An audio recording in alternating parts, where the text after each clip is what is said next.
दिलचस्प वीडियोस के लिए चैनल को सब्सक्राइब कर लें और साथ ही बेल आइकन बटन पर क्लिक कर लें ताकि हर आने वाली वीडियो आपको सबसे पहले मिल सके। एपिसोड 30 पेश कश्मीर कारवां। न्याज अली ने सरतापा मुझे बेयकीनी से देखा और बोला, लगता है बहुत ही सीधे साधे और नवाकिफ आदमी हो। ओ अल्लाह के बंदे, ये ताकतवर लोगों का रिहायशी इलाका है। पुलिस वालों का इन पर हाथ डालते हुए पेशाब हता होता है। मेरा साहब भी बड़ी पहुंच वाला है। तुम नहीं जानते इन लोगों को? ना ही जानू तो अच्छा है भाई। तोबा तोबा। मैंने एक बार फिर अपने कानों को छुआ और न्याज अली का शुक्रिया अदा करके वहां से रुखसत हो गया। वो अपनी बेहबरी में मेरे लिए बहुत ही मुफीद साबित हुआ था। एक गली का चक्कर लगाने के बाद मैं उस मुकाम पर पहुंच गया जहां सदफ को आने के लिए कहा था। वो वहां पर मौजूद थी। मैंने न्याज अली से हासिल होने वाली मालूमात उसके गोश गुजार कर दी तो वो पुरसोच अंदाज में बोली, वजदान, मेरा ख्याल है हमें 10 बजे से पहले कोठी के अंदर दाखिल नहीं होना चाहिए। इसकी कोई खास वजह? मैंने इस्तफसार किया। वो कोई भी बात हाम हाँ नहीं कहती थी।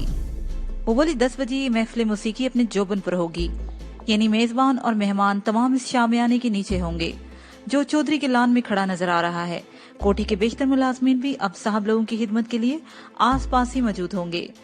इस बात के इम्कान सिफर के बराबर है कि तुम्हारी साहिल को वहां लाया जाए। वो कोठी के किसी दूर अफ्तादा हिस्से में कड़ी निगरानी में होगी। चनाचा इस मौके पर अगर हम कोठी के अंदर दाखिल होंगे तो हमारी कामयाबी के इम्कान ज्यादा से ज्यादा होंगे। उसकी तजवीज इंतहाई माकूल और बर वक्त थी। मैंने ख्याल आराई करते हुए कहा कि चौधरी दिलदार की कोठी 2 मंजिला है और ये एक वसी और इस कोठी है। कोठी का लान इतना बड़ा दिखाई दे रहा है कि वहां लगभग 100 अफराद के बैठने का बंदोबस्त हो सकता है। इस सूरत हाल में मैं समझता हूँ कि साहिल को बलाई मंजिल के किसी कमरे में रखा गया होगा। ये जरूरी नहीं है वजदान, वो शिद्दत से बोली। ये भी हो सकता है कि उसे जेरी मंजिल के किसी महफूज तरीन कमरे में रखा गया हो।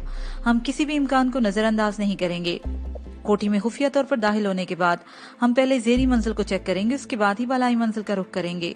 तुम ठीक कहती हो, मैंने तायदी अंदाज में कहा। हम कोठी के अकबे हिस्से से बाहिस्तगी अंदर दाखिल होंगे और सबसे पहले कोठी वालों की नजर में आए बगैर हम वो गेट खोल देंगे जो बाहर से बंद नजर आता है। हम उसकी कुंडी को गिराकर ऐसा कर देंगे कि बवक्ते जरूरत उसे इस्तेमाल में लाया जा सके। हमारी गाड़ी उस गेट के नजदीक कोठी के बाहर खड़ी है और अगर उस गेट पर अंदर से कोई ताला वगैरह लगा मिला तो? सदफ ने एक खदशे का इजहार किया। मैंने गंभीर आवाज में कहा, तो मैं उसे उस मौके पर ची की कुव्वत को बरोए कार लाऊंगा। मैंने जैसे ही बात खत्म की मुझे यूं महसूस हुआ जैसे वहां पर हमारे अलावा और भी कोई मौजूद हो।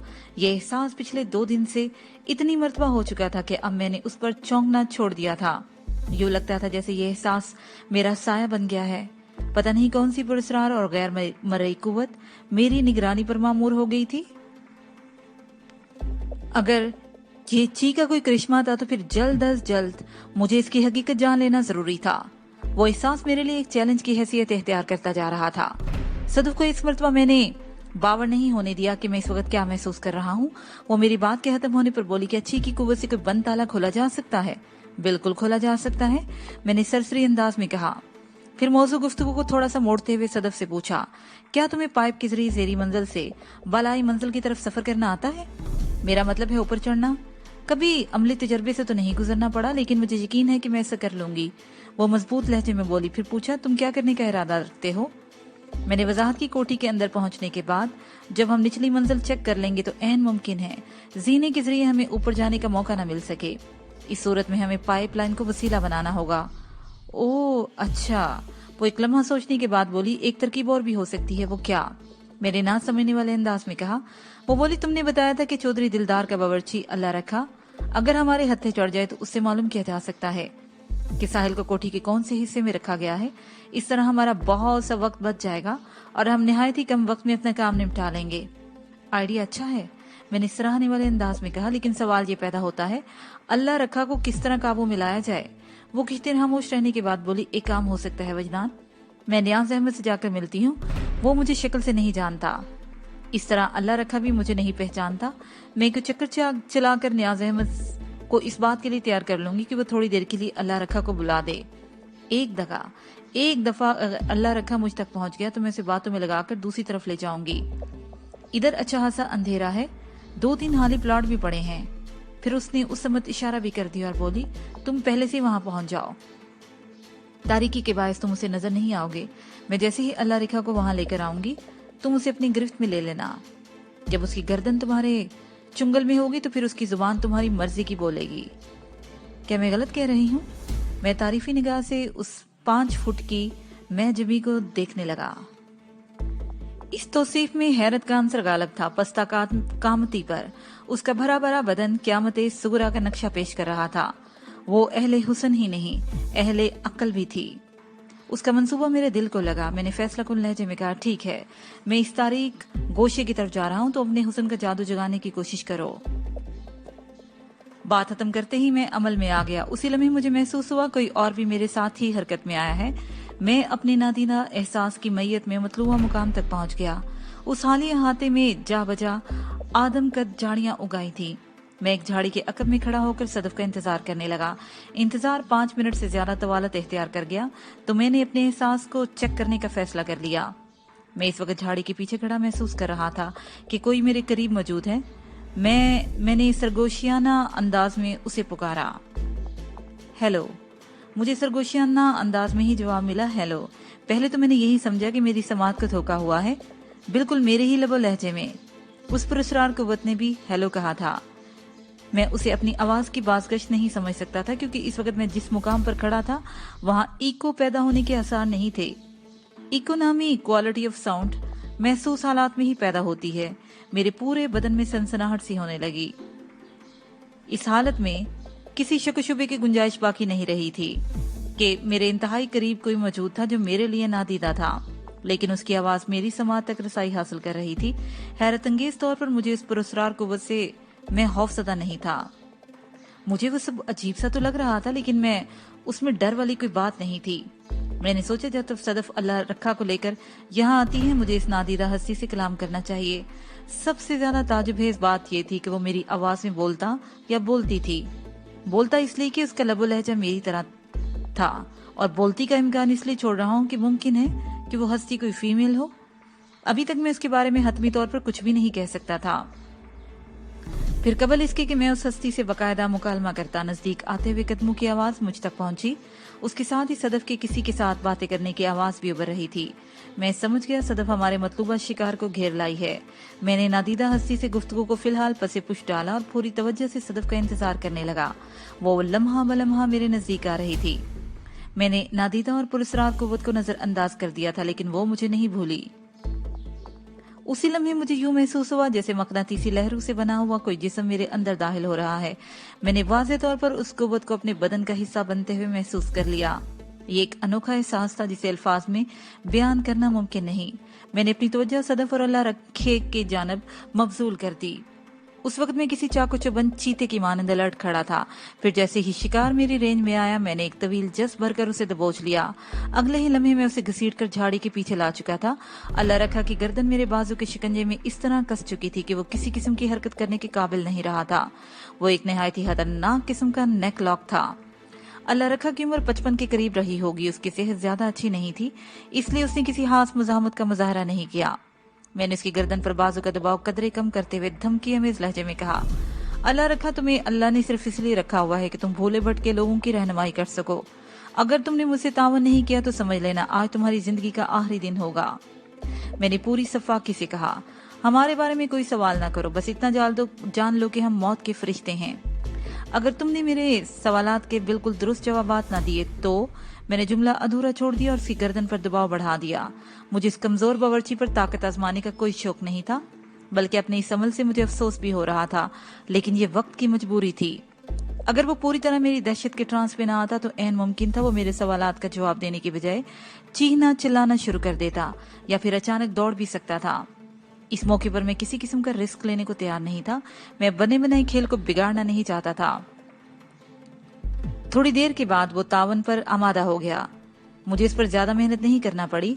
मैंने जब उससे साहिल के बारे में पूछा तो उसने बताया कि रखा वाली से लाई जाने वाली लड़की ऊपर वाली मंजिल के किसी कमरे में है। मेरे सीने से एक तवील सांस खारिज हो गई। मैंने सख्त लहजे में कहा, बलाई मंजिल के किस कमरे में? वो इस बारे में कुछ नहीं जानता था, लिहाजा कहने लगा, मैं इस बारे में कुछ नहीं जानता जनाब। वो लजाजत अमेज लहजे में बोला, बलाई मंजिल पर और कौन कौन मौजूद है? इस लड़की के अलावा 2 मुसल्लह मुहाफिज हैं, उसने बताया, जो उसे कड़ी निगरानी में रखे हुए हैं। उनमें से एक आदमी कराची से आया है और दूसरा चौधरी साहब का मुलाजिम है। मैंने पूछा, उस लड़की को चौधरी दिलदार ने अपनी कोठी में क्यों कैद कर रखा है? मैं उस लड़की के बारे में ज्यादा नहीं जानता, वो माजरत खाना अंदाज में बोला। जब से वो इस कोठी में आई है किसी को बालाई मंजिल पर जाने की इजाजत नहीं। मैंने सुना है वो लड़की इंतहाई खतरनाक है, जिसका ताल्लुक बड़े चौधरी साहब के किसी दुश्मन से है। बड़े चौधरी से तुम्हारी क्या मुराद है? मैंने उखड़े हुए लहजे में दरियाफ्त किया। वो मिनमनाया। रखा वाली के चौधरी नवाजिश अली बड़े चौधरी हैं और चौधरी दिलदार को छोटे चौधरी साहब कहा जाता है। चौधरी दिलदार साहब ही जानते हैं कि इस लड़की के साथ क्या सलूक किया जाएगा। हर बात रोजे रोशन की मानिंद अया हो गई थी। चौधरी नवाजिश अली और चौधरी दिलदार का ताल्लुक साबित होने के बाद सारा खेल मेरी समझ में आ गया था। मैंने अल्लाह रखा से पूछा, रखा वाली से बड़े चौधरी साहब का बेटा फैसल भी तो यहाँ पहुंचा है, वो कहाँ है? फैसल साहब? कराची के मेहमान कबीर शाह और दूसरे सारे अफराद कोठी के निचले हिस्से में हैं। उसने जवाब दिया। कबीर शाह के साथ कराची से दूसरा शख्स जो यहाँ पहुंचा है वो चौधरी दिलदार के साथ मुसल्ला मुलाजिम के साथ बालाई मंजिल पर है और उस लड़की की हिफाजत और निगरानी कर रहा है। मैंने पूछा कि कोठी के लान में शामियाना वगैरह क्यों ताना गया है? अल्लाह रखा ने भी इस शामियाने की वही तोजी पेश की जो उससे पहले उसका बेली नियाज अहमद पेश कर चुका था। मैंने उसे मजीद 2-4 सवालात किए जो मुझे अंदाजा हो गया कि अब वो मजीद मुझे मुफीद मालूमात फराहम नहीं कर सकता, तो मैंने इसकी गर्दन पर पाई जाने वाली एक महसूस रग को दबाकर उसे दुनिया और माफिया से लाताल्लुक कर दिया। अब वो कम से कम 3 घंटे तक होशो हवास में नहीं आ सकता था। अल्लाह रखा के बदन पर गर्म कपड़े शलवार कमीज थी और कमीज के ऊपर उसने गर्म कोट भी पहन रखा था, लिहाजा मौसम की सख्ती उस पर असर अंदाज नहीं हो सकती थी। मैंने उसे एक दूर अफ्तादा झाड़ी के पीछे लंबा लटा दिया और सदफ के साथ उस हाली अहाते से बाहर आ गया। हम चौधरी दिलदार की कोठी की मुखालिफ समझ चलने लगे। सदफ ने कहा कि अल्लाह रखा तो बहुत ही काम का बंदा साबित हुआ है, अब हम बआसानी अपना प्रोग्राम तरतीब दे सकते हैं। इस वक्त लगभग 9 बज रहे थे। तुमने आइंदा के बारे में कुछ सोचा है? मैंने कहा, हाँ, कोठी के अंदर हम 10 बजे ही दाखिल होंगे ताकि हमें अपने काम में कोई दुश्वारी पेश न आए। चलो कहीं बैठकर चाय पीते हैं। मैं एक अच्छी चाय की तलब महसूस कर रहा था। मेरा भी यही हाल है वजदान, वो तायदी अंदाज में बोली। इस तरफ आते वक्त मैंने 2-3 गलियां पीछे एक रेस्टोरेंट देखा था। वो हमारी जरूरियात वहां पूरी हो सकती हैं, लेकिन वो यकलक खामोश होकर कुछ सोचने लगी। हम उसके कदम नहीं रुके। लेकिन क्या? मैंने इसके साथ कदम बढ़ाते हुए कहा। वो तशवीशनाक लहजे में बोली, मैं अल्लाह रखा की तरफ से फिक्रमंद हूँ। अगर उसे जल्दी होश आ गया तो कोई बहुत बड़ी गड़बड़ हो सकती है। वो एक तरह से उस झाड़ी में आजाद ही पड़ा है, वहां उसकी निगरानी करने वाला कोई भी नहीं। तुम ठीक समझ रही हो सदफ? मैंने उससे पूछा। अल्लाह रखा कब तक होश में आ जाएगा? मैं वसूख से कुछ नहीं कह सकती, वो तामुल करते हुए बोली। तब तुम अल्लाह रखा की तरफ से पूरी तरह मुतमईन हो जाओ, मैंने तसल्ली अमेज लहजे में कहा। वो कम से कम 3 घंटे तक होशो हवास में नहीं आ सकता, इससे ज्यादा वक्त भी लग सकता है। और एक बात यकीनी है कि उसकी जब आंख खुलेगी तो नई तारीख शुरू हो चुकी होगी। तब तो ठीक है, वो मुतमईन अंदाज में बोली। इतनी मोहलत हमारे लिए काफी होगी। मैंने कहा, फौरी तौर पर मेरे जहन में जो मंसूबा है उससे तुम्हें आगाह कर देता हूँ। ये बात तो तुम्हें मालूम हो ही चुकी है कि बालाई मंजिल पर सिर्फ 2 मुसल्ला पहरेदार साहिल की निगरानी पर मामूर हैं। जेरी मंजिल के बेशतर अफराद इस वक्त लॉन में या उसके आसपास मौजूद होंगे, लिहाजा हम कोठी की अकबी दीवार फांद कर बाआसानी अंदर पहुंच सकते हैं। मैं एक लम्हे को सांस लेने के हाथ रुका, फिर बात जारी रखते हुए कहा, अंदर जाने के बाद तुम जेरी मंजिल पर ही किसी गोशे में रुक जाओगी जहाँ पर तुम्हें कोई न देख सके, मगर तुम बालाई मंजिल की जानब जाने वाले रास्ते पर निगाह रख सको। ऊपर मैं अकेला जाऊंगा, तुम नीचे रहकर मुझे कवर दोगी, लेकिन ऊपर निगरानी करने वाले दोनों अफराद मुसल्ला हैं। सदफ ने एक बार फिर नुक्ता उठाया, तुम्हें कोई खतरनाक सूरत हाल भी पेश आ सकती है। मैंने कहा, हम किसी दावत शराज में शिरकत करने नहीं जा रहे कि किसी किस्म की मुश्किल पेश आने का इम्कान न हो। ये एक इंतहाई खतरनाक मिशन है। इंसान नमा दरिंदों से हमारा साबका है, किसी भी खून रेजी की नौबत आ सकती है, तो मेरी फिक्र न करो। मैं मुतद्दद मुसल्ला अफराद से नहत्ता भिड़ सकता हूँ। यहाँ तो सिर्फ 2 से पाला पड़ने वाला है। वैसे मैं एक खास वजह से तुम्हें खुद से अलग रखना चाहता हूँ। और वो खास वजह क्या है? वो चौंक कर मुझे देखने लगी। मैंने एक एक लफ्ज पर जोर देते हुए कहा, हमारे पास जो भी कुव्वत है उसे एक जगह मुर्तकिज नहीं रहना चाहिए, इससे नुकसान का अंदेशा है। जिस तरह सफर के दौरान में तमाम जमा पूंजी को किसी एक जेब में नहीं रखना चाहिए, बल्कि मुख्तलिफ जगहों पर बांट कर रकम को महफूज रखना चाहिए, ताकि जेब कटने या किसी भी किस्म की ऐसी सूरत हाल के सबब इंसान बिल्कुल ही हाली हाथ न रह जाए। बिल्कुल इसी तरह खतरनाक किस्म के मिशन में अपनी ताकत को एक जगह जमा नहीं करना चाहिए। अगर हम साथ होंगे तो किसी नाजुक मौके पर दोनों ही दुश्मन की गिरफ्त में आ सकते हैं। बसूरते दीगर हम थोड़े फासले पर रहकर ज्यादा बेहतर अंदाज में एक दूसरे की मदद कर सकते हैं और इस मुहिम को सर कर सकते हैं। तुम बिल्कुल दुरुस्त कह रहे हो वजदान, वो मेरी बात से इत्तेफाक करते हुए बोली। हम बातें करते हुए मुस्कुरा रेस्टोरेंट में आ बैठे। 3-4 घंटे पहले हमने डट कर खाना खाया था, इसलिए भूख महसूस नहीं हो रही थी। सिर्फ चाय का मूड था, लिहाजा इसी का ऑर्डर दिया गया। ये बात सदफ भी जानती थी कि चाय मुझ पर उल्टा असर करती है। इस हवाले से उसने पूछा, वजदान तुम्हें तो इन हालात में चाय से परहेज करना चाहिए कि इसके असर से तुम्हें नींद न आने लगे। मैंने गहरी संजीदगी से कहा, ऐसा नहीं होगा सदफ। चाय कॉफी मेरे लिए एपेटाइजर और स्लीपिंग पिल जरूर है, लेकिन मैं जिस किस्म के हालात से गुजर रहा हूँ इनमें चाय मेरे जहन पर हल्का असर करेगी। मैं थोड़ा मूड में आना चाहता हूँ और इससे मैदे का बोझ भी कम होगा। मैंने अपनी जरूरत से कहीं ज्यादा खाना खा लिया है। एक हल्के से सरूर की मुझे जरूरत है, जैसे एक आध जाम से इंसान मूड में आ जाता है। मैं इसी कैफियत में आना चाहता हूँ। और बस वो अजीब सी नजर से मुझे तकते हुए बोली, तुम बहुत ज्यादा डिस्टर्ब हो वजदान। जबी तो मैं बस इतना कहकर खामोश हो गया। चाय पीने के दौरान में सदफ खामोश रही और गहरी नजर से मुझे देखने पर इक्तफा करती रही। मैंने भी कोई बात नहीं की। चाय खत्म करने के बाद हम थोड़ी देर तक रेस्टोरेंट में बैठे रहे। फिर उठ के बाहर आने के बाद मैंने कहा, हम सीधे चौधरी दिलदार की कोठी के अकब में जाएंगे। अब एक्शन में आने का वक्त हो गया है। क्या तुम ज़हनी और जिस्मानी तौर पर खुद को इसके लिए तैयार महसूस कर रही हो? एकदम तैयार, वो खत्मी लहजे में बोली। मैंने कहा, वेरी गुड माई फ्रेंड। उसे मेरे अल्फाज पर कोई तबसरा नहीं किया। हम एक साथ चलते हुए उस मोड़ तक आ गए जहाँ से चौधरी दिलदार की कोठी वाली गली शुरू होती है, और उसी लम्हे हम दोनों ठटक कर रुक गए। वो गली दूर दूर तक गाड़ियों से भरी हुई थी, जो यकीनन चौधरी दिलदार की मदऊ की हुई गाड़ियां थी।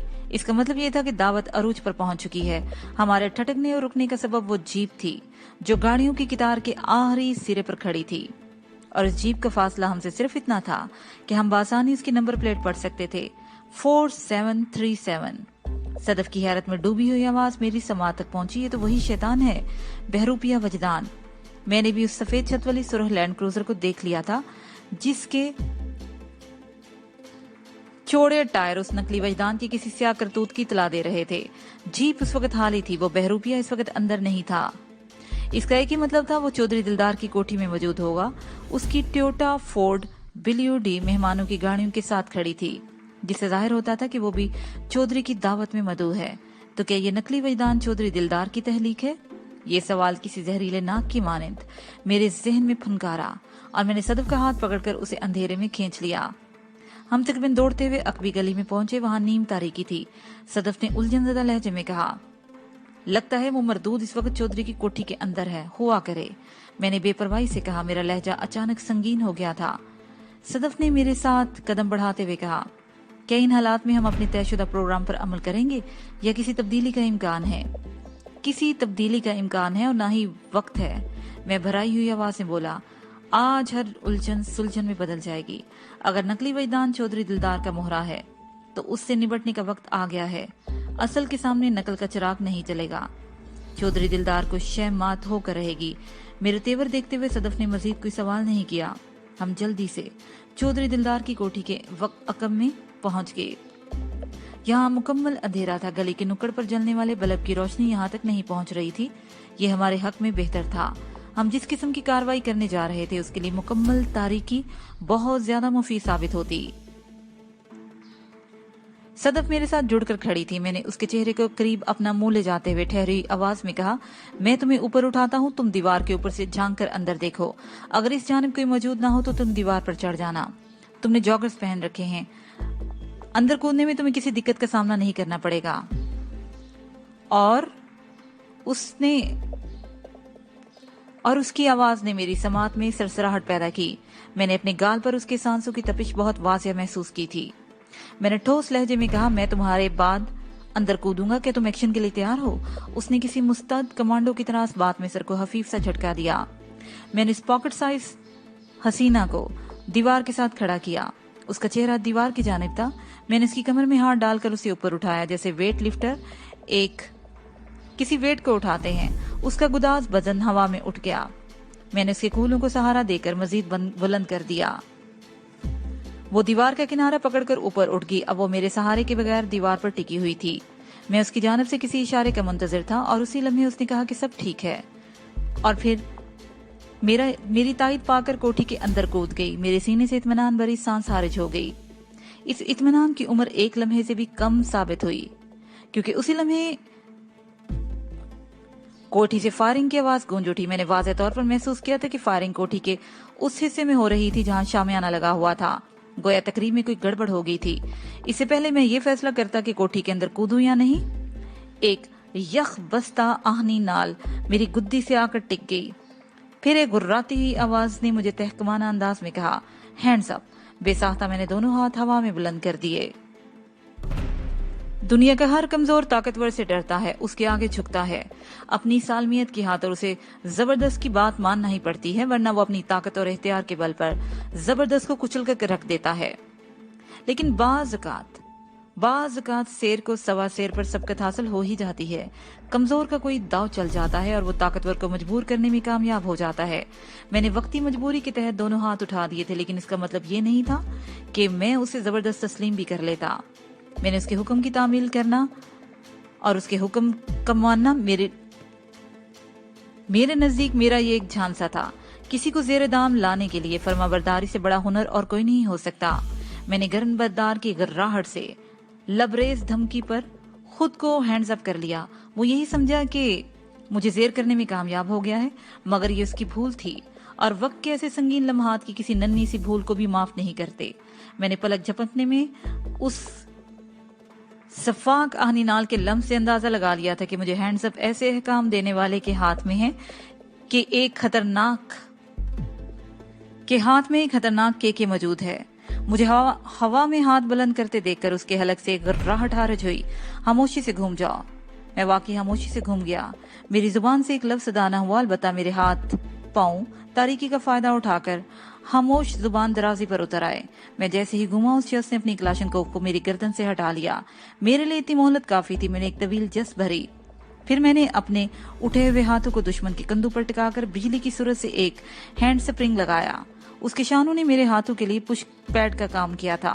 अगले ही लम्हे मैं उसके ऊपर से गुजरकर पुश पर पहुंच गया।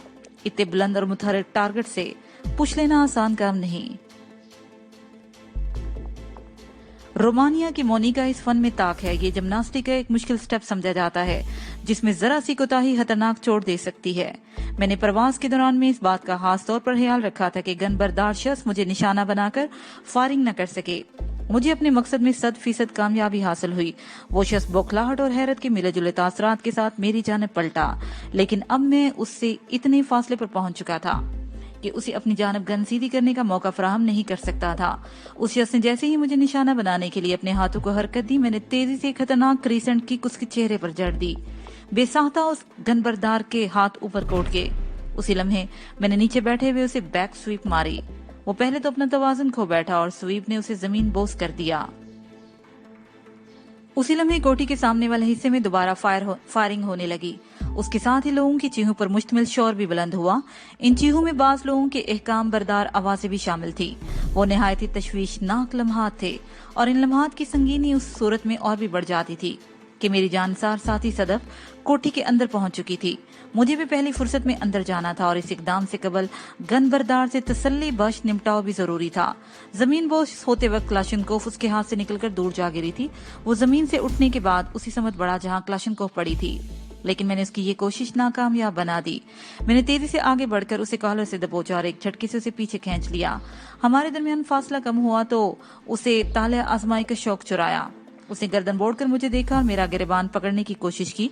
मैंने उसके कॉलर को आजाद किए बगैर उसके अपनी तरफ बढ़ते हुए हाथ को झटका दिया और दूसरा हाथ उसकी खुली बगल में देकर एक नई नपी तुली जर्क के साथ उसे फिजा में बुलंद कर दिया।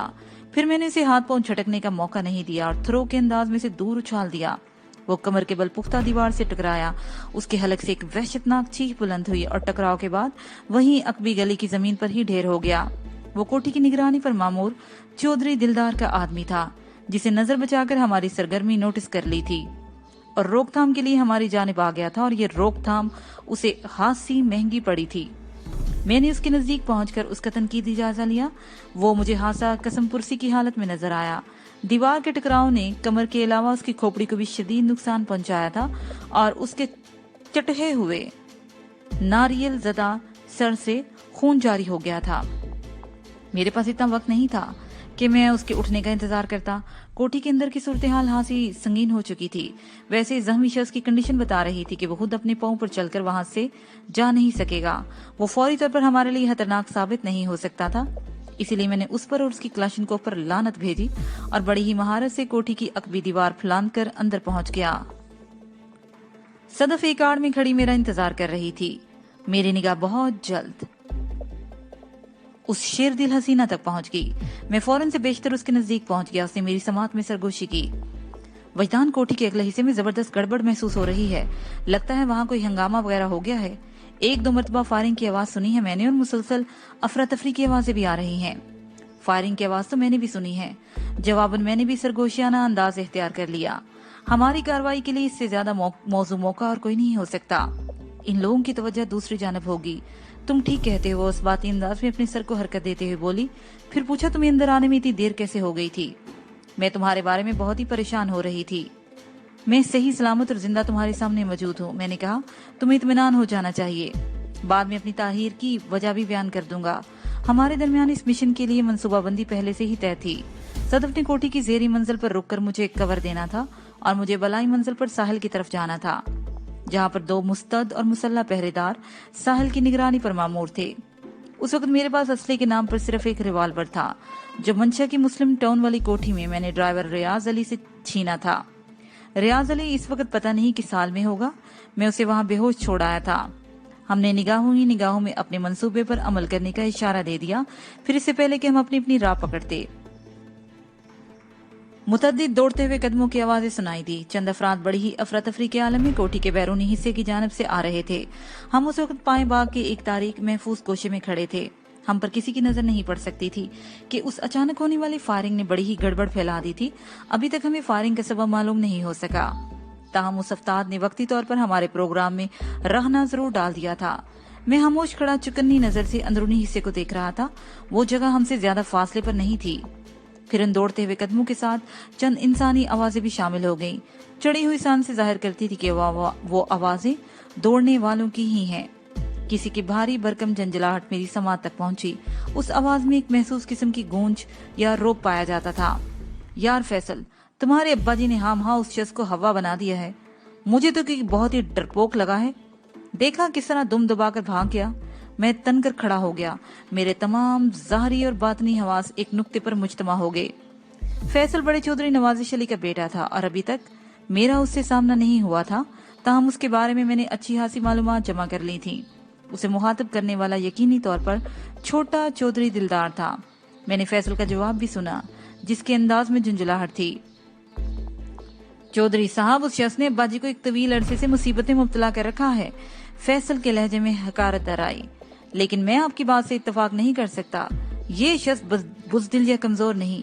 मैंने कराची में इसके कारनामों के बारे में बहुत सुना है। उसने हमारे खास आदमी मियाँ जाहिद हुसैन को तिगनी का नाच नचा रखा है। मैं खुद भी इससे 2-2 हाथ करने के लिए बेचैन हूँ।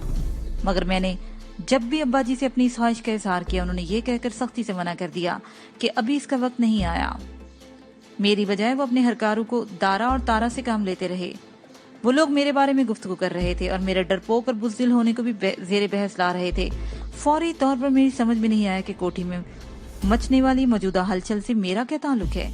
लेकिन दूसरे ही लम्हे मेरी उलझन की गुत्थी सुलझ गई। एक मानूस आवाज ने मेरी समात तक रसाई हासिल की। कराची में वो इसलिए भी शेर हो गया था कि हम उसकी पुश्त पर मौजूद थे। ये कबीर शाह और शाह जी था। मैं इसके लबो लहजों को सैकड़ों आवाजों में पहचान सकता था। CFK के प्लेटफॉर्म पर वजदान ने जो कारनामे सरंजाम दिए थे, उनमें हमारा ताउन शामिल था। वैसे एक बात मेरी समझ में नहीं आई। कबीर शाह की आवाज में तजब्जुब की झलक थी। अगर वजदान को इस कोठी पर कोई कार्रवाई करना ही थी तो वो खुल्लम खुल्ला अंदर क्यों चला आया?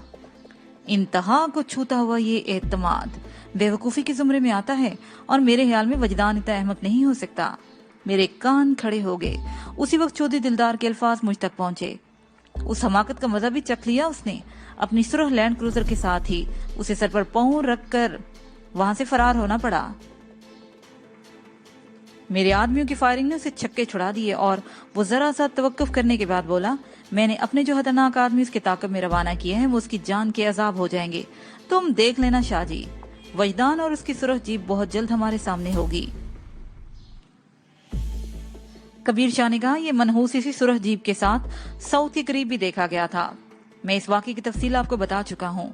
वो इस जेरी मंजिल के ऐसे हिस्से में रुक गए थे जहां से उनकी आवाजें बासानी हम तक पहुंच रही थीं। उनके साथ आने वाले लोग तसल्ली के लिए कमरों की चेकिंग में लग गए होंगे, खसूसन बलाई मंजिल की चेकिंग जहां मेरी कमजोरी साहिल को रखा गया था। अब सारी बात मुझ पर खुल गई थी। मैं जब सदफ के साथ कोठी के अकबी हिस्से की तरफ आ रहा था तो कोठी के बाहर खड़ी गाड़ियों में मैंने नकली वजदान की सुरह लैंड क्रूजर भी देखी थी। कबीर शाह और चौधरी दिलदार की बाहमी गुफ्तगू हो रही थी और वो उस नकली बहरूपिये को इस वक्त असली वजदान समझ रहे थे। ये बहरूपिया तो मेरे लिए बड़ी आसानियां फराहम कर रहा था। पहले उसने लाहौर की सड़कों पर मुझे उलझाकर काफी वक्त बर्बाद किया। अगर मैं उसके चक्कर में न फंसता तो बर वक्त सैयदपुर पहुंच जाता। इस सूरत में मैं टोयोटा हाईएस का नजारा देखने से महरूम रह जाता और एम्बुलेंस में मौजूद कबीर शाह मेरी नजर से ओझल रहता। मुझे यूं महसूस हो रहा था जैसे ये सब कुछ किसी सोचे समझे मंसूबे के तहत हुआ हो। बहरूपिया ने मुझे साहिल तक पहुंचाने के लिए सारी तगदोद की हो। ये तमाम ख्यालात सेकंड के 10वें हिस्से में मेरे जहन से गुजरे। नकली वजदान की हर हरकत मेरी फेवर में जा रही थी। उसी लम्हे डार्लिंग वाला वाक़या भी मेरे जहन में घूम गया। बहरूपिया वजदान ने अपनी तहरीरों में दावा किया था कि उसने डार्लिंग का किस्सा तमाम करके मुझे इसके शर से महफूज कर दिया था। उसके ख्याल में कोई बदरू इन दिनों डार्लिंग पर काबिज हो गई थी जो कोई मुझे नाकाबिले तलाफी नुकसान पहुंचाने वाली थी। मैंने सरे दस उसके दावे को नजरअंदाज कर दिया था, लेकिन मौजूदा वाक़े ने मेरी तवज्जो फिर उसकी जानिब मबजूल कर दी थी। उसने चौधरी दिलदार की कोठी में अपनी मौजूदगी जाहिर करके इन लोगों का ध्यान मेरी तरफ से हटा दिया था। कि उसका एक दोस्ताना इकदाम था। इस तरह वो मुझे साहिल को हासिल करने का मौका फराहम कर रहा था। मुझे उम्मीद थी कि चौधरी दिलदार के भेजे हुए बंदे उसे पकड़ना तो दरकिनार, वो उसकी गर्द को भी नहीं पा सकते थे। नकली वजदान का मुझे अच्छी तरह तजर्बा हो चुका था। वो किसी छलावे से कम नहीं था। अब सवाल ये पैदा होता था कि वो बहरूपिया दर हकीकत था कौन और वो मेरी मदद पर क्यों कमर बस्ता था। इस अमल में उसका क्या मुफाद पोशीदा था। कोई किसी के लिए हाँ कुछ नहीं करता और वो भी उसके रूप में आकर। मेरे सवाल का जवाब सिर्फ और सिर्फ नकली वजदान ही दे सकता था। अगर वो मेरे हाथ आ जाता तो। इसके साथ ही ये पार्ट अपने इख्तिताम को पहुंचा।